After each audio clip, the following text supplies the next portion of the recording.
আর ভাই তুই কিস্তি দাম হইলো অত কথা আমি তো শুনিছাও না তুই কিস্তি দাম আমি পাম না কিস্তি দিবা আর 10 দিন আছে আমি তো কিস্তি না আমি কিস্তি দিতে পারবো না কিস্তি আনি তারপর না কিস্তি দিতে পারবো না তুই যদি কোনো করার থাকে তুই কর সবাইকে ভিসা দিয়ে পারে না তুই ভিসা দে তোর মতন ফালতু সদস্য মন দরকার নাই হাঁটাতে আমার বাড়ি আসি আমার কান আঙুল দিয়ে কথা কয় এত বাড়ি তোর ক্ষমতা তোর এত বাড়ি ক্ষমতা তুই কেমন করে কিস্তি দিল আমি তুই ভাই কিস্তি আন তুই পাবো না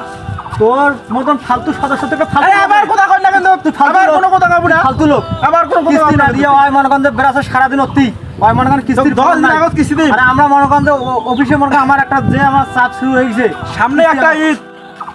সবার বাড়ি দেখ মুই কিস্তি দিয়ে তো পাইম না মুই কিস্তি দিয়ে পাইম না তো তোর মতন লোক কিস্তি দিবে তোর মতন লোক কিস্তি দিবে না মুই এটা বসে মাস সারা রাত যাইবে তো কিস্তি নিয়ে তারপর মুই যাই বাড়ি তুই কিস্তি নিয়ে হ্যাঁ কিস্তি নিয়ে মুই